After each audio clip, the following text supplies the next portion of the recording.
the kinks in that hose, in that collapsible segment.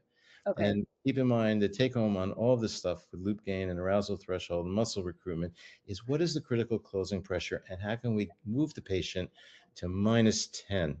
Okay. Okay. If they can withstand -10 centimeters of water, then they're not going to have the airway problem. And that requires collecting the data and finding out how do we get there, which therapies are going to do that. And so is the PCRIT determined by the craniofacial features, the structure, the anatomy of the airway?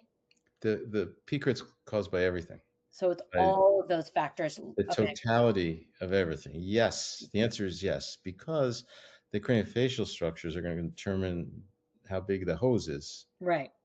right? So, and keep in mind that if you have a hose that is like 2 millimeters Mhm. smaller in the radius, we Mhm. know the laws of physics and fluid dynamics that it's to the fourth power, the resistance, and so it's going to be cutting down the flow of the air, and the resistance is increasing, and that's just going to cause more collapse to the Mhm. power of 4.